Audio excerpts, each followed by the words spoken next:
my loves, welcome back to my channel. Please excuse first of all all the swatches on the back of my hand. I was doing a video previous to this. This video is going to be another storytime video. You guys seem to adore these. The last storytime video I got way more comments than I ever expected from people being like, please do more of these videos. So the last video I put up was not exactly the most fun, uplifting kind of video, but it had to be done because it was an important video to make for you guys. You've been asking questions about how to deal with friendship breakups, so it was important for me to talk about that with you. The video is going to be definitely a little bit more uplifting and you get to laugh at me, so happy days. I'm going to start this video by kicking off about when I got my first car and the things that happened with my first car and being stopped by the guards in my first car. And I thought it was kind of a funny story to tell you guys. It's not your typical story. So this happened not last year but the year before, so in 2013 during the summertime. I was so excited about my new car, and it was, you know, just a little Micra, Nissan Micra. It was nothing really to be like so fascinated about. It was a little banger, but I absolutely loved it. It was everything to me because it was my first set of wheels and I was just delighted. It was a little white car and my mum and dad bought it for me as a birthday present. When I got the car initially, everything was running smoothly. It was great, it was fine. About 6 months later I was like, oh, the speedometer was going a bit funny. So the speedometer was stuck, we'll say, at certain mileage, so I had no idea what mileage I was doing. Now Jimmy is ace at cars, like he fixes, he's built his own cars, he's really big into cars, Japanese cars in particular, like, so I knew he'd be able to fix this for me. I said to him, Jimmy, will you fix my speedometer on my car? And he was like, no problem, but I won't be able to do it till next week. I was like, that's fine, that's grand. In the meantime, Jimmy rings me and he's like, come on, do you want to go out tonight? We'll go for a couple of drinks. And I was like, perfect. I drove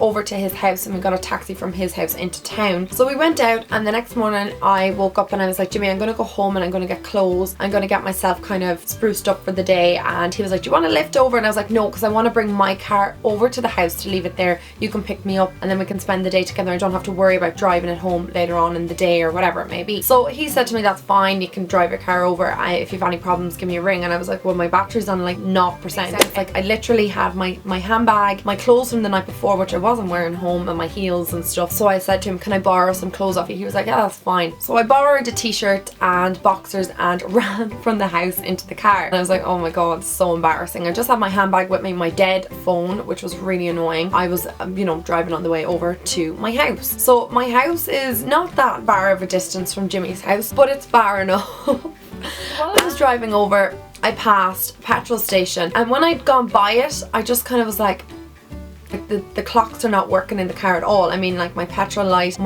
to tell me what speed I'm doing, none of them lights are working. Completely illegal stuff here, right guys? I'm driving over to the house and I'm like, damn it, I should have actually pulled in. I said, look, do you know what I'll do? I'll actually drive around the roundabout and I'll go back. When I get to the roundabout and the car cuts out at the roundabout, which isn't unusual for me. I wasn't driving all that long and I was just kind of like, nah, doesn't matter, we'll just start her up again. It would not start. I've no phone in my bag. My car is broken down on the roundabout. There's people honking at me now at this stage to move off the roundabout. It's a really busy roundabout and I'm stuck on it. So I'm like, oh my god, what am I going to do? I'm going to try and get the car off the roundabout, like off the, like I had stopped where you go to enter the roundabout. So I said maybe if I could just get it off into another lane or just away from where people are honking me. I started up the car and it like kind of chugged and it chugged and chugged. If any of you know when you're running out of petrol, it's exactly what happens. Chugged and chugged and chugged off the side of the roundabout and then it stopped on the middle on an entrance. Cars couldn't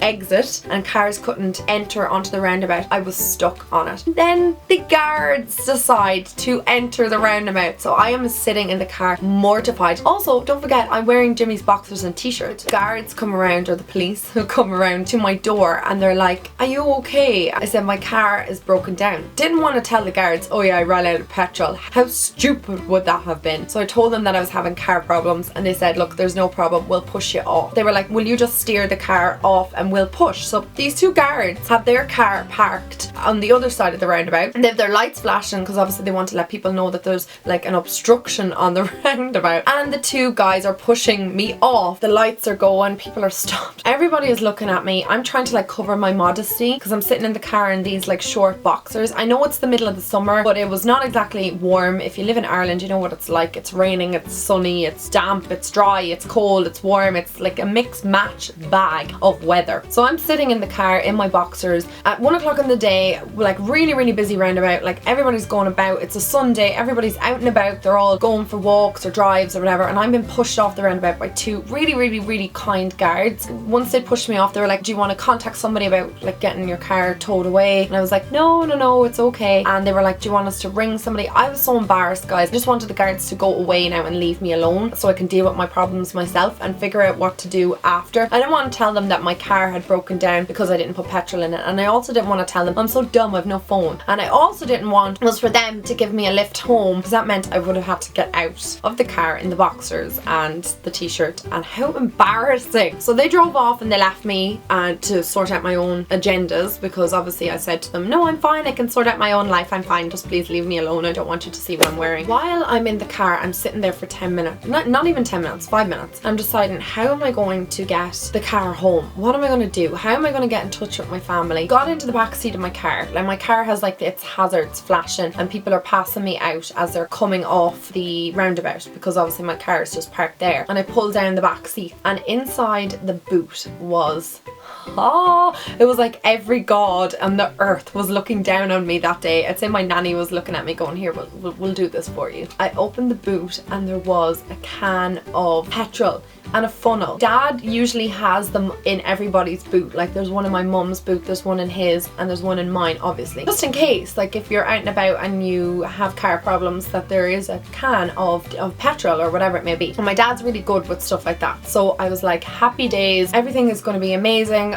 There's a funnel, there's a can of petrol. I'm so excited, I'm so happy, this is great, I can sort out my life. And now I have to get out of the car and put this petrol into the car. And by the way, my petrol tank was on the driver's side of the door. So the driver's side of the door was facing out onto the road and people were driving around it. I'm gonna have to get out of the car and fill the petrol into the car whilst it's pouring down rain now at this stage. I just go and I grab the can of petrol out of the boot, like from the inside, and I grabbed the funnel as well, and I just grinned and bared it. So I got out the passenger side just to be safe, so that there wasn't, you know, opening my door onto like a main road. I go around to the petrol tank, open the petrol tank, and proceed to fill the petrol into the car. Oh, it was pouring rain, it was windy, my top was blowing up, my t-shirt, because it was obviously like a man's t-shirt, it was like a medium large t-shirt, so it was like blowing up and everything. I was standing in the boxes trying to pull them down, there was cars honking at me, there was people shouting out windows, it was mortifying. I think I like crawled into a ball for the next 3 days and told nobody about it. And anyway, I got the car started because it just needed petrol.